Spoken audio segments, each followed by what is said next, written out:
बोलता हिंदुस्तान में आप लोगों का स्वागत है। हम इंटरनेशनल कोर्ट ऑफ जस्टिस ने जो एक लैंडमार्क जजमेंट दिया है, जो प्रोविजनल मेजर्स इंडिकेट किए हैं गाजा में जो जेनोसाइड का केस इजराइल के खिलाफ साउथ अफ्रीका ने फाइल किया था उस मामले। मैं आपको बता दूं कि इजराइल जो साउथ अफ्रीका ने केस किया था वो जेनोसाइड का केस है कि इजराइल जेनोसाइड कर रहा है, लेकिन जेनोसाइड डिसाइड करने में बहुत लंबा समय लगेगा। 1 साल लग सकता है, 1.5 साल लग सकता है। तो साउथ अफ्रीका ने जो जेनोसाइड कन्वेंशन 1948 का है उसमें एक उसका क्लॉज है जिसमें प्रोविजनल इंटरिम की अगर बहुत इमरजेंसी है तो अर्जेंट कुछ चीजें कोर्ट कह सकता है, पास कर सकता है। तो वो आज जजमेंट 26 जनवरी को जो प्रोविजनल मेजर्स जो कोर्ट ने लेने को कहा है। सबसे पहले बात आपको बता दें कि इजराइल ने कहा था कोर्ट से अपने आर्गुमेंट में 12 जनवरी को कि साउथ अफ्रीका की प्ली को डिसमिस कर दें और प्रोविजनल मेजर्स की भी कोई जरूरत नहीं है, हम कोई जेनोसाइड नहीं कर रहे। कोर्ट ने इस चीज को नहीं माना। उसने कहा कि नहीं, गाजा में जो हो रहा है वो कहीं ना कहीं गलत हो रहा है और उसको हम लोगों को ये इसका एक इशू बनता है कि प्रोविजनल जो मेजर है वो लेनी चाहिए। दूसरा जो साउथ अफ्रीका ने मांगे थे प्रोविजनल मेजर, जिसमें ये था कि लड़ाई इसकी बंद होनी चाहिए, सीजफायर होना चाहिए, इजराइल को युद्ध रोकना चाहिए। इस चीज को भी कोर्ट ने नहीं माना कि क्योंकि एक जेनेवा कन्वेंशन में क्लॉजेस हैं कि जो एक पार्टी मांगती है दूसरी पार्टी के खिलाफ प्रोविजनल मेजर्स, तो कोर्ट प्रोविजनल मेजर्स को ग्रांट करता है, लेकिन वही प्रोविजनल मेजर जो मांगे हैं साउथ अफ्रीका ने या किसी पार्टी ने, वो जरूर नहीं कि वही। तो उन लोगों ने उसमें से एक साउथ अफ्रीका का प्रोविजनल मेजर माना, बाकी उन्होंने नहीं माने। फिर क्रिकेट कोर्ट ने अपने मेजर्स दिए और अपने मेजर्स में उन्होंने ये कहा कि इजराइल को जो क्लॉज 2 जेनेवा कन्वेंशन का है उसमें जो बात कही गई है कि किसी भी race, ethnicity, racial, ethnic, religious या जो रेशियल, एथनिक, रिलीजियस जो इस तरह के जो ग्रुप्स है वो उनके खिलाफ कोई भी पार्टी अगर जेनोसाइड करती है या उनको नेस्तनाबूद करने की कोशिश करती है तो वो इंटरनेशनल कोर्ट ऑफ जस्टिस के प्रोटेक्शन में।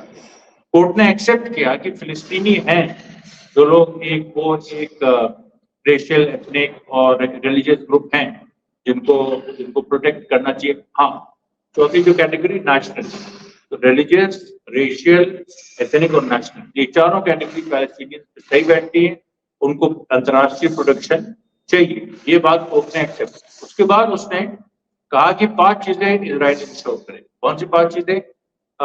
सबसे पहले फिलिस्तीनियों की किलिंग वो रुकनी चाहिए। दूसरी बात, ऐसी कोई भी चीज नहीं होनी चाहिए कि उनको बॉडीली हार्म हो, उनको जो एक शारीरिक रूप से उनको विकलांग बनाया जाए या वो उनको नुकसान हो। तीसरी बात कि जो फिजिकल इंफ्रास्ट्रक्चर है या जो फिजिकल डिस्ट्रक्शन वो इजराइल नहीं कर सकता है, मतलब जिस तरह से स्कूल्स और कॉलेजेस में और हॉस्पिटल्स में जो बॉम्बिंग की वो। और जो चौथी बात है कि जो क्योंकि एक WHO की रिपोर्ट है कि करीब गाजा की जो हालत है कि जो प्रेग्नेंट विमेन है उनमें से 15% ऐसी हैं जिनकी प्रेगनेंसी बाधित हो सकती है। तो जेनोसाइड जो कन्वेंशन है उसमें क्लॉज है कि प्रेगनेंसी भी अगर आप बाधित करते हैं किसी भी ग्रुप की जो उसके प्रोटेक्शन को एंटाइटल्ड है, तो वो भी एक जेनोसाइडल क्राइम होता है। तो इन चारों चीजों को इंटरनेशनल कोर्ट ऑफ जस्टिस ने कहा कि इजराइल माने। फिर से मैं दोहरा दूं, सबसे पहले स्टॉप किलिंग पैलेस्टीनियन, नंबर 2 किसी भी तरह का बॉडी हार्म नहीं चाहिए, नंबर 3 कि फिजिकल डिस्ट्रक्शन, इंफ्रास्ट्रक्चर वगैरह का नहीं होना चाहिए, और चौथा कि जो महिलाओं की जो प्रेगनेंसीज हैं या जो उनके जो डिलीवरी के जो जो नॉर्मल फैसिलिटीज हैं वो उनको उपलब्ध होनी चाहिए। ये 4 चीजें उन्होंने कहा।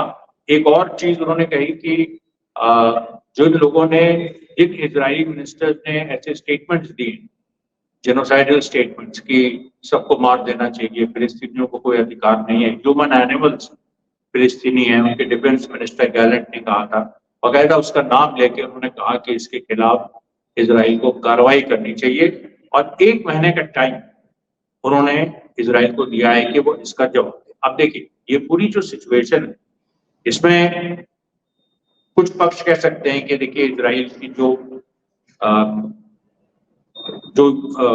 युद्ध करने की जो इजराइल का लॉजिक है कि हमें राइट है टू डिफेंड मतलब माय प्लेस, उसको कोर्ट ने बरकरार रखा है। वो सही बात है, उसने लड़ाई को रोकने की बात नहीं की, लेकिन ये कोई इजराइल की विक्ट्री नहीं है, क्योंकि नेतन्याहू इस बात को कह रहे हैं। देखिए कोर्ट ने कहा कि Israel has a right to defend itself. ये बहुत ही वीक और इनसिक्योर आर्गुमेंट है, क्योंकि अगर इजराइल को केवल अपने को डिफेंड करने का के राइट को आप कंटेस्ट कर रहे थे, ये तो बड़ी बेसिक सी चीज है। ये तो सब लोग मानते हैं भाई इजराइल यूएनओ का मेंबर है, पैलेस्टाइन भी है, लेकिन इजराइल भी है, और तो इसलिए ये कोई इंटरनेशनल कोर्ट ऑफ जस्टिस ने ये कह दिया और इससे बहुत बड़ा रिलीफ इजराइल को मिल गया है, ये हास्यास्पद है।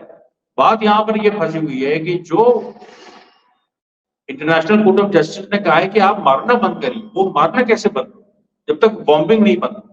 और बॉम्बिंग बंद होने का मतलब है कि इजराइल केवल वहां ग्राउंड ऑफेंसिव करे, जो एरियल बम्बार्डमेंट कर रहा है, जो सिविलियंस मारे जा रहे हैं, वो रोक दे।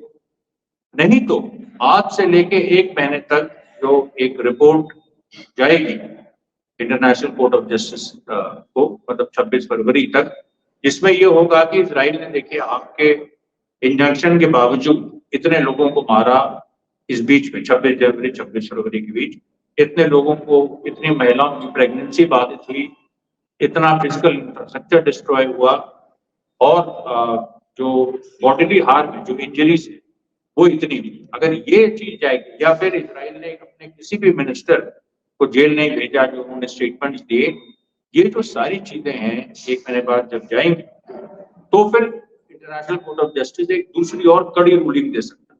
अब ये मैं साफ कर दूं कि international court of justice binding है, उसका जो जजमेंट है वो कहीं क्वेश्चन नहीं हो सकता, इजराइल अपील नहीं कर सकता उसके, लेकिन वहीं पर एनफोर्सेबल नहीं है। मतलब इंटरनेशनल कोर्ट ऑफ जस्टिस के पास अपनी कोई एजेंसी, अपनी कोई पुलिस नहीं है कि वो इन चीजों को एनफोर्स कर सके।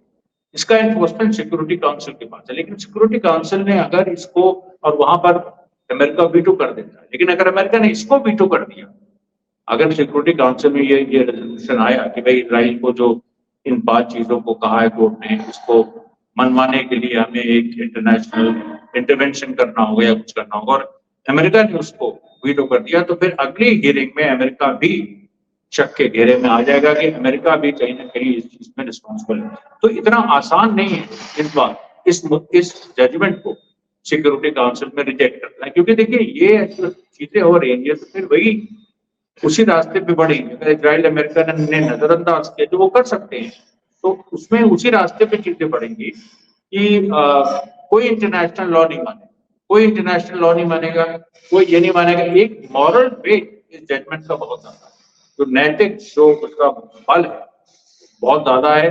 इसको कोई आसानी से नहीं इसको कर सकता है। पहले म्यांमार और गाम्बिया के केस में जो रोहिंग्या मुस्लिम्स का जो कत्लेआम म्यांमार बर्मा में हो रहा था, गाम्बिया उसके खिलाफ इंटरनेशनल कोर्ट ऑफ जस्टिस में गया था, और इंटरनेशनल कोर्ट ऑफ जस्टिस ने बहुत सीरियस सेंसर किया था म्यांमार को, और फिर म्यांमार को उसके हिसाब से एक्शन लेना पड़ा। अब इजराइल को देखिए, यहाँ पर बात वही फंसती है कि आप एरियल बम्बार्डमेंट रोकिए, आप किसी भी तरीके से जो वहां पर आपकी फौजें भी जाके वहां के इंफ्रास्ट्रक्चर को डिस्ट्रॉय कर रही है, अस्पतालों पे हमला कर रही है, स्कूलों पे हमला कर रही है। अभी जो 21 इजरायली सोल्जर मारे गए वो एक्चुअली 2 इमारतें उड़ा रहे थे, उसी में हमास ने उनको मार दिया।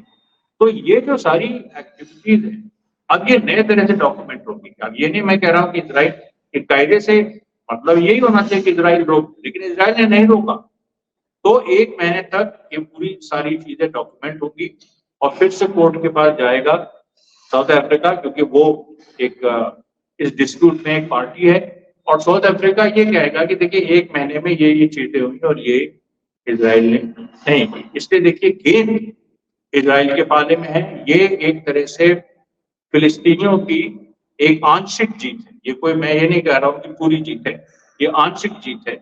और जो एक लार्जर केस है इजराइल के खिलाफ कि उसने नरसंहार किया, ये जो उसके अब जो अगले महीने इजराइल के एक्शन होंगे, ये बहुत हद तक उस पर डिपेंड करता है कि इजराइल के खिलाफ जेनोसाइड, क्योंकि जेनोसाइड का चार्ज अगर प्रूव हो गया, चाहे उसमें 6 महीना लगे, 1 साल लगे, जेनोसाइड का चार्ज अगर प्रूव हो गया, तब तो फिर एक इंटरनेशनल इंटरवेंशन में कोई अंतर्राष्ट्रीय कोर्ट जाएगी।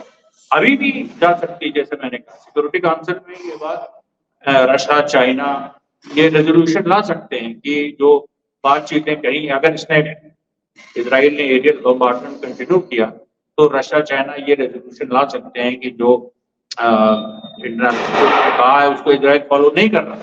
तो ऐसी स्थिति में क्या होगा? तो ऐसी स्थिति में अमेरिका, वही मैं कह रहा हूँ, अमेरिका ने वीटो कर दिया या ये इस तरह की स्थिति बनी, तो अमेरिका का और ज्यादा एक्सपोजर होगा। क्योंकि जब 1 महीने की रिपोर्ट बनी, देखिए मैं बार बार इसको दोहराने के पीछे वजह ये कि लीगल मामले कॉम्प्लिकेटेड होते हैं। आप तो जानते ही, जब 2 लोगों, इंसानों के बीच लीगल इश्यूज होते हैं, कोई भी केस है, ये तो नेशंस को इन्वॉल्व कर रहा है, तो ये कितना कॉम्प्लिकेटेड केस है।